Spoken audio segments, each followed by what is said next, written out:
wabarakatuh. Perkenalkan, nama saya Siti Melayunda dari semester 2B akan mereview materi hukum pidana pertemuan ke-14 yaitu bab 6 yang menjelaskan kesalahan atau pertanggungjawaban yang berisikan pengertian kesalahan, unsur-unsur kesalahan, bentuk atau cara kesengajaan, sifat kesengajaan, pembagian jenis-jenis kesengajaan, dan terakhir kekeliruan atau kesesatan atau salah kira. Kesalahan atau pertanggungjawaban pidana. Pengertian kesalahan yang pertama ada merupakan unsur subjektif dari tindak pidana. Yang kedua ada Genstrafsonderschuld yang tidak terdapat dalam KUHP tetapi terdapat dalam hukum tidak tertulis. Yang ketiga, kesalahan adalah keseluruhan syarat yang memberi dasar untuk adanya pencelaan pribadi terhadap perbuatan pelaku tindak pidana.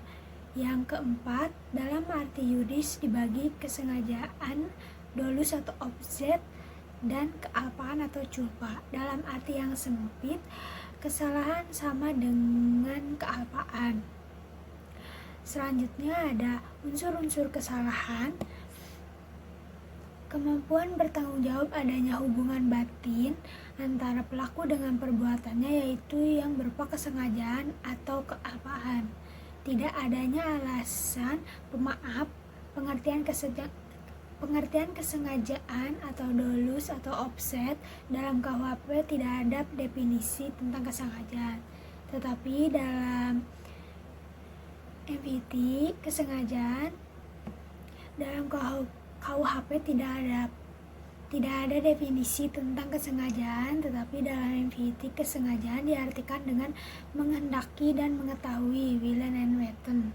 Jadi dikatakan sengaja apabila pelaku menghendaki apa yang dilakukannya dengan mengetahui perbuatan yang akan dilakukannya, yaitu atas dasar itu pelaku mempunyai kehendak untuk mewujudkan wills teori unsur-unsur dari rumusan UU. Selain itu, pelaku juga menghendaki akan akibat yang timbul atau pelaku juga sudah dapat membayangkan. Selain itu, pelaku juga menghendaki akan akibat yang timbul atau pelaku juga sudah dapat membayangkan atau foretelling teori akan akibat yang nanti timbulnya. Selanjutnya ada corak atau bentuk kesengajaan.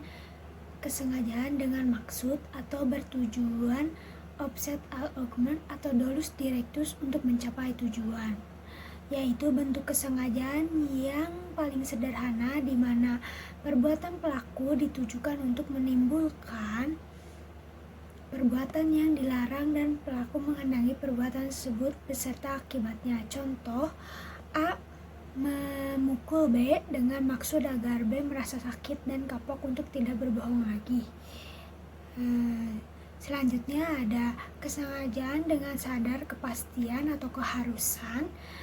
Dalam hal ini perbuatan menimbulkan dua akibat, yaitu yang pertama akibat yang memang dituju oleh si pelaku, yaitu dapat berupa delik sendiri atau dilakukan sendiri, dan dapat berupa pernyataan delneming.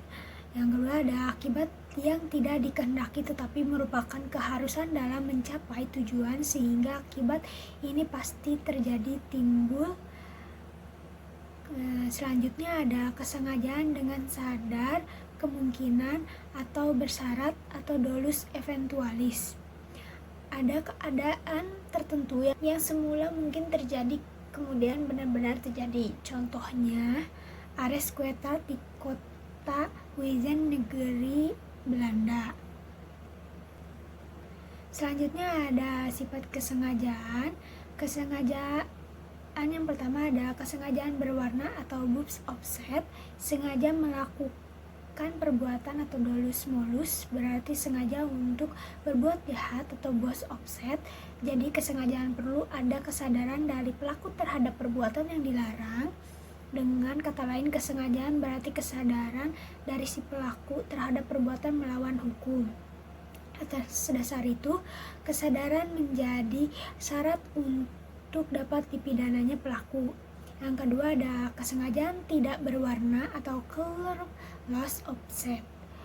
Untuk dapat dipidana, pelaku cukup hanya dengan menghendaki perbuatannya dan tidak diharuskan mengetahui atau menyadari bahwa perbuatan dilarang dan diancam dengan pidana. Ajaran inilah yang dianut oleh UU atau hukum pidana di Indonesia. Selanjutnya ada jenis-jenis kesengajaan. Yang pertama ada dolus determinatus, yang kedua ada dolus indeterminatus, yang ketiga ada dolus alternativus, yang keempat ada dolus generalis, yang kelima ada Weber's dolus generalis, yang keenam ada dolus indirectus atau error haptum, yang ketujuh ada dolus premeditatus, yang kedelapan ada dolus de preventinus atau dolus impetus. Selanjutnya ada kekeliruan atau kesesatan atau salah kira, dwelling atau ignorance atau mistake.